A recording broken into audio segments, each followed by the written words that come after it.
In a small village called Bethany, a man named Lazarus is getting sicker by the hour.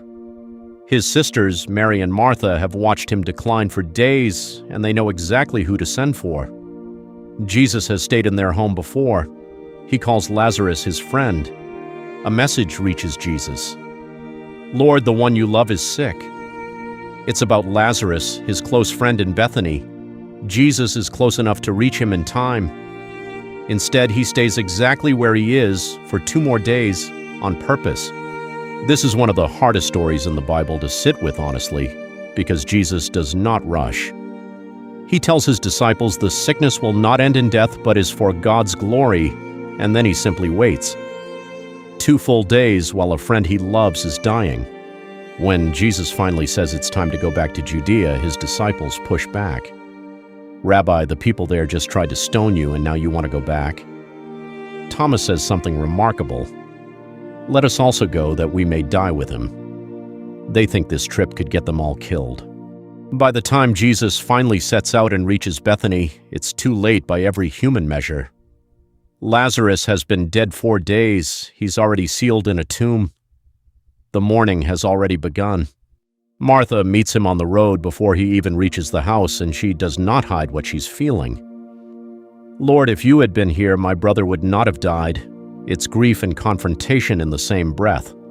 But she doesn't stop at the accusation. She adds, "Even now, I know God will give you whatever you ask."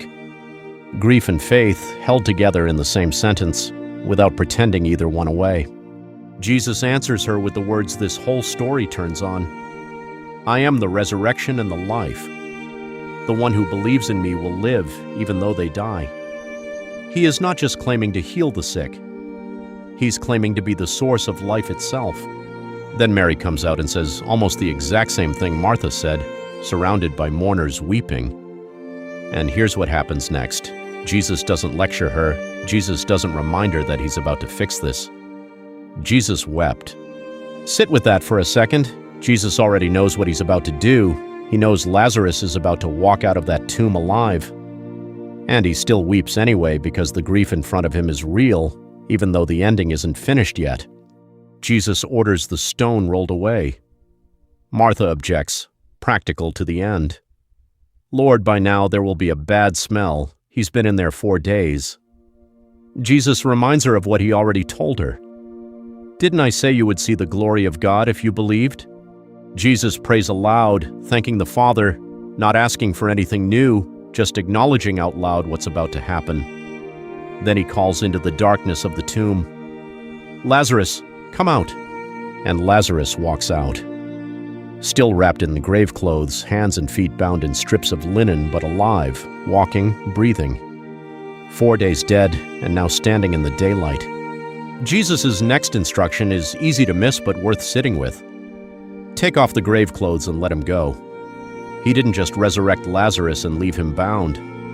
Somebody in that crowd had to physically walk over and unwrap him, hands-on, a small human act finishing what the miracle started. This miracle didn't just comfort 2 grieving sisters, it changed everything downstream. Many who saw it believed in Jesus that day, but others reported it straight to the religious leaders, and that report set something else in motion entirely. The Sanhedrin grew alarmed. Caiaphas, the high priest, said it would be better for one man to die for the people than for the whole nation to be destroyed, not realizing he was prophesying Jesus' own death. From that day on, they plotted to kill him. So here's what this story is actually saying. Raising Lazarus cost Jesus something. It was the miracle that sealed his own path to the cross. He didn't do it anyway because it was easy or safe. He did it because the glory of God was worth it, even at that cost. If you've ever prayed urgently and felt like God arrived too late, or hasn't arrived at all, this story doesn't promise your timeline will make sense right now. But it does show you this. A delay from Jesus was never the same thing as absence from Jesus. Notice what Martha didn't do. She didn't fake being fine, and she didn't stop believing either. She brought Jesus her actual complaint, if you had been here, and her actual hope, even now I know, in the same breath. That's not a contradiction. That's what real faith in a hard wait can actually look like. Whatever you're waiting on right now, This story doesn't ask you to pretend the waiting doesn't hurt. Even Jesus wept. It just asks you to trust that the delay might be making room for something bigger than what you originally asked for. If this gave you a new way to see your own waiting, subscribe, and we'll keep walking through these stories together.